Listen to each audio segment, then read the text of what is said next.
यहाँ का अमरूद मिठास और महक के एतबार से पूरी दुनिया में मशहूर है।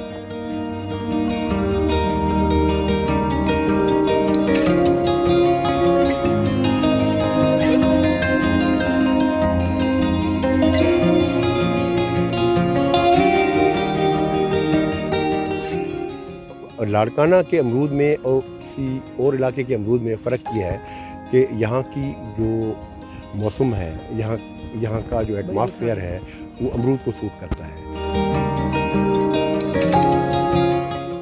लाड़काना की वैराइटीज़ 9 वैराइटीज़ हैं जो बहुत ही मकबूल हुई हैं। उनमें Benazir variety commercial point of view से बहुत अच्छी वैरायटी है।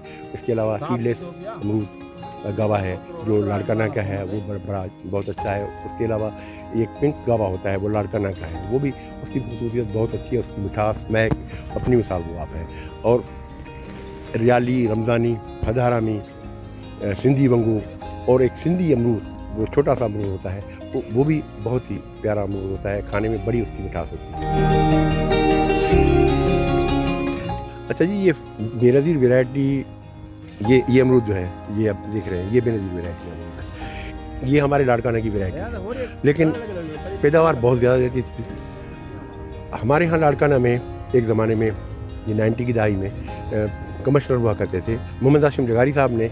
जब उनने पाकिस्तान एग्रीकल्चर रिसर्च काउंसिल वालों को उन्हें कहा कि जी हमें जो लाड़काना की वैराइटीज़ हैं वो आप हमें दें, तो वो मेरे पास आए और उन्होंने जो है वहाँ से वैराइटीज़ ले गए। तो उन्होंने ये जो बेनज़ीर वैरायटी थी, तो इसको उन्होंने देखा कि फल बहुत ज़्यादा लगा हुआ था, सबसे ज़्यादा फल इसी में लगा हुआ था। मैंने उनको बताया कि जी ये कमर्शियल वैरायटी है और बड़ी पैदावार देती है। तो उसने कहा कि फिर ये लाड़काना की है और है भी यहाँ नोडरो में ही, दूसरी जगह पे मैंने नहीं देखी, यहाँ पे ज़्यादा है, तो इसका नाम क्यों ना बेनज़ीर रखा जाए। तो उन्होंने उस वक्त उसका नाम दे दिया बेनज़ीर वैरायटी। फिर वो पाकिस्तान एग्रीकल्चर रिसर्च काउंसिल वालों ने भी उसी नाम से ही उसको पुकारना शुरू कर दिया। अब ये मशहूर हो गई है पूरे पाकिस्तान में बेनज़ीर वैरायटी।